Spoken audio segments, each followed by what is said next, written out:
Hello, my most amazing 1G scholars of truth, goodness, and beauty. How are you today? So today we are going to take a break from Egyptian artwork, and we are going to focus on an artist who was really important in the 1800s. His name was Claude Monet. And I'm going to read this story to you about Mr. Monet so that you can kind of get a better idea about what his life was like and what some of his art was like.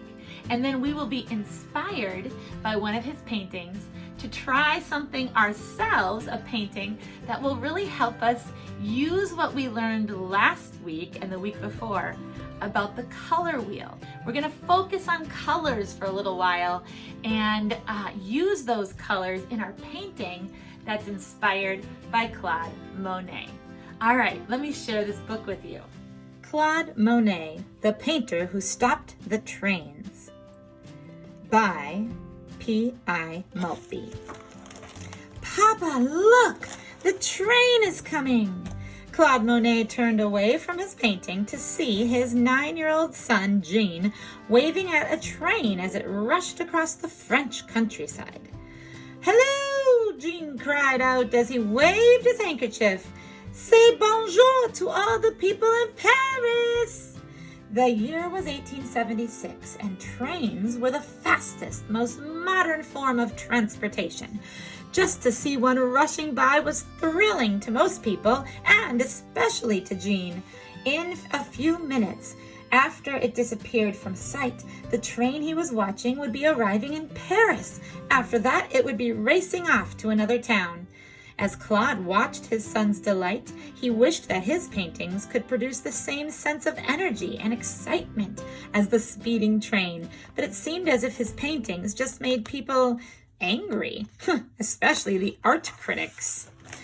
"Those Impressionists," the critics sniffed. "Their paintings look as if the paint was fired from a gun, and that Monet is the worst of the lot."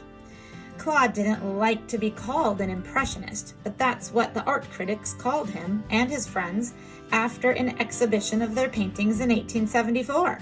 One of his paintings was a seascape, which he called Impression Sunrise. It was painted with bright strokes of color, something the popular artists of that time did not do. They painted grandly, but precisely or realistically. Claude had also painted an ordinary scene rather than an event from history or from a myth or legend. Furthermore, instead of sitting in a dark studio, Claude had painted out of doors to capture a moment of time and the effect of sunlight on his subject. The name Impressionist became a popular way to poke fun at this new style of painting. "Well," thought Claude, "I have always gone my own way when it comes to painting. I am not going to change now." "It's time for lunch," Claude said as he checked his watch. "We will return later when the light has changed." Back at home, his wife Camille was waiting. With her were two of Claude's friends from Paris, the artists Pierre-Auguste Renoir and Gustave Caillebotte. "We've come to have lunch with you," they said. As they ate, Pierre-Auguste and Gustave talked about an exhibition of their paintings, which they were planning to hold in Paris the following April. "We really want you to join us," Pierre-Auguste said. "After all, it wouldn't be an exhibit of the Impressionists without you." Pierre-Auguste liked to tease Claude by calling him an Impressionist, but since they were such good friends, Claude did not mind it. "And I'll pay to rent the exhibition hall," Gustave added, "so any money you and Pierre-Auguste and the others make from selling your paintings will be pure profit." Gustave was different from the other Impressionists. He came from a wealthy family, so he didn't have to sell his paintings in order to live. Instead, he used his generous allowance to buy his friends' paintings and to help them in other ways.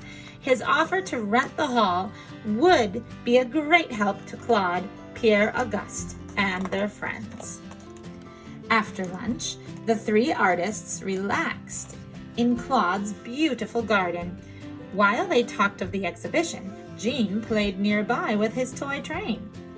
Whoosh! Whoosh!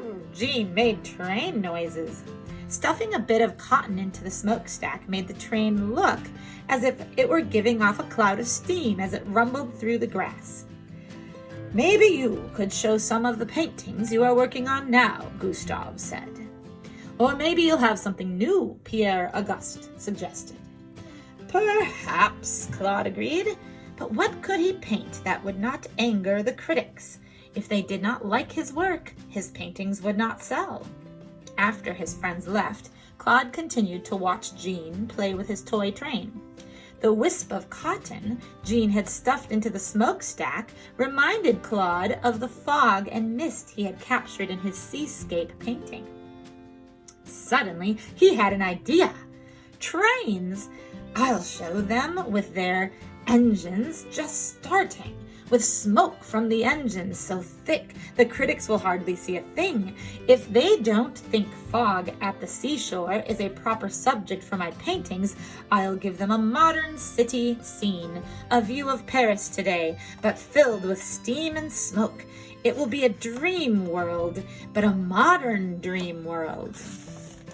Instead of one painting, Claude decided he would create several paintings. Each one would show a different moment in time and how the train's steam and smoke affected the scene. But Claude did not start working on his idea right away. He had to find a train station where the effects of sunlight on smoke and steam would produce the mood he wanted to capture in his paintings.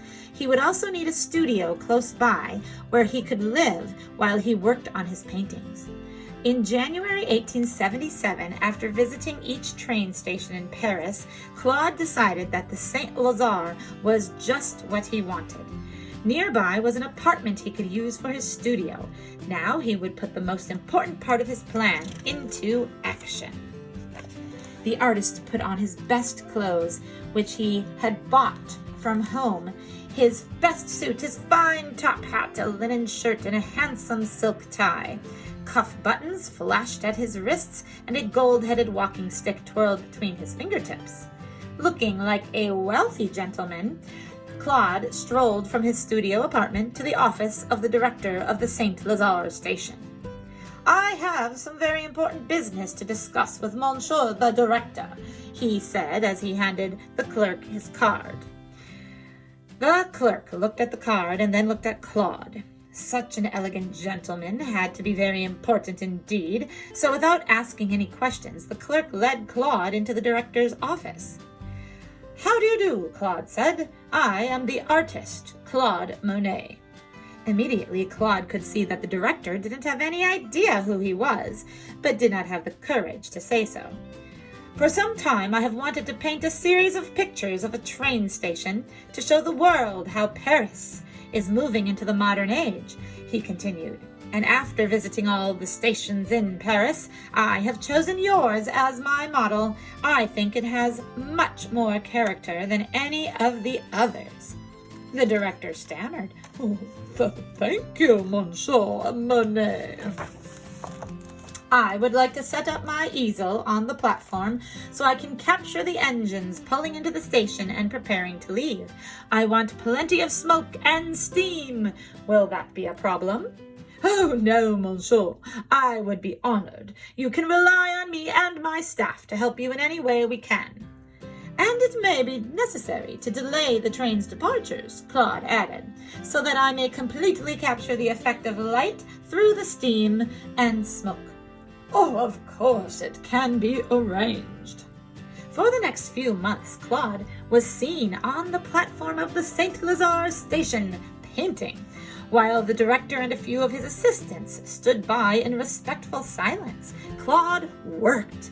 He showed the trains leaving and arriving from different angles, the bustling of the crowds, and the changes of color and light. As the platform rumbled and shook under him like an earthquake, Claude remembered Jean's excitement and worked to put it into his paintings. He also ignored the sensation he was creating. "Who does he think he is?" several angry passengers sputtered, "holding up the trains so he can paint them? Huh. This is an outrage," another passenger told the director. "I have an important business meeting in Rhone. I cannot be kept waiting for the train to leave." But the director just shrugged. What did it matter if a few passengers were angered by the delay? His station was going to be captured in a series of masterpieces by Claude Monet. And when Claude wanted to show the way the light played on the gusts of steam, the director was ready to help. He had the train's engineer shovel coal into the furnace so thick clouds of white and gray would fill the station. Claude worked on more than one picture at a time, changing the canvas when the light shifted. When he was finished for the day, he would pack up his painting supplies and his canvases and return to his studio. By April 1877, the paintings were finished and ready for exhibition. Claude was pleased to show Camille and Jean that his paintings had their own room. One picture had even been chosen to hang by the entrance of the show. "See, Jean, I have captured your speeding locomotives for all time," he said. "You truly have shown how art can reflect modern city life," Pierre Auguste told Claude. "Instead of retelling stuffy old legends and stories from history," Gustave added. The public's response to the exhibition of 1877 was more excitement than mockery. It became an event that many people discussed and visited. Émile Zola, one of the most famous authors and art critics at the time, wrote a positive review of the exhibition. "Monsieur Claude Monet has the most distinctive personality of the Impressionists. He has exhibited some superb interiors of the railway station.